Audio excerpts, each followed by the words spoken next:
Last week I was hearing something that this administration wants to roll out. They want for migrants to self-deport. So you choose to go back home on your own. They're gonna provide the flight as well as $1,000 to you. Now, with something like this, it makes me believe that okay, whatever idea you come up with, you have to research and see what's the likeliness of the success rate. And here's what I mean, and I'm gonna draw a parallel. It's like I remember back in the day, you might go into like an Asian store, for example, or maybe Arab or whatever other store, right? You may, like back in the day, you'll go for maybe a cleaning product or whatever, and all of a sudden you'll see like these big baggy jeans. When baggy jeans were in style, it looked like urban wear. And I would remember thinking to myself, do they think people? Do they think people actually gonna buy this? Um, because they're not aware. Like they probably see, okay, you know, a lot of people wearing urban wear is large, but they're missing the element that people are buying certain things because of brand. It's not just because of size. So it would just always throw me off. Like I wish somebody would tell them like people want the brand is not only about the size or what you perceive that just dig deeper anyway. So back to this, right? So I'm like, if you think that somebody's gonna take $1,000 to go back home, it's a tiny number of people that's gonna do it. And let's walk through it, because I think people have to know, number one, even though people come to the country illegally, they're not doing it free. And the further you are, the more money it costs to get here, right? It's not a free thing. So 1,000 won't cut it. People spend upwards of 10,000 to get here. So the 1,000 is not going to do it. Now, the way it could work is if you could make some guarantees. So it's like you hit somebody with a punishment and say, look, go back to your country, take this 1,000, but you you'll be guaranteed a slot to come back in 3 to 4 years. So sit out for 3 to 4 years. That's your punishment for coming here when you're not supposed to. 3 to 4 years, that's a guarantee you can come back. And that in that time frame, we can, go through the process of researching your background and everything that we need to do in that 3 to 4 year period. If it all clears, you're guaranteed a spot to come back. That could work, but just the 1,000 is not enough. And the worse off your country is, if your country is a place where you're not able to eat every day, or the structure, or it's war torn, the worse off your country is, people definitely not gonna take that offer.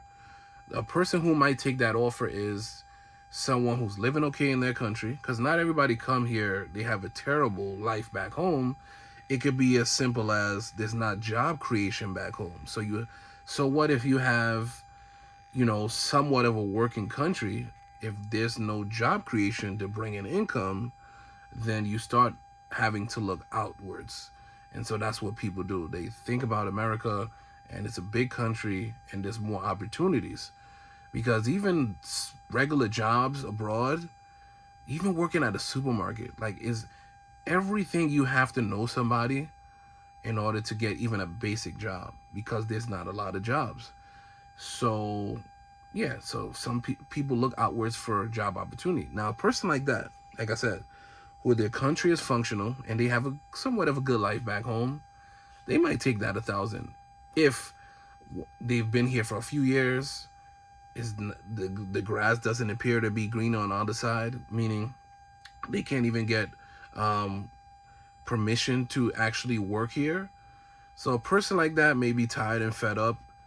And if you can couple that along with, we can guarantee you after 3 to 4 years that you can return, that person will take that offer. But other people are not. And I'll give you a real world experience example. One year I was going through Central America, and I remember this bus ride, because I was going through a few countries, and I got to experience what it was to cross a border in abroad. And I remember it was between El Salvador and, damn, I want to say, let's just say El Salvador and Honduras. I remember going through that border. For some reason, this woman came on, and my boy and I was chatting, and I don't know how this came about, but she was telling us that she and her two sons, small sons, she was gonna pay like a lot of money. Let's just say $10,000 to try to come into the U.S. She told us flat out.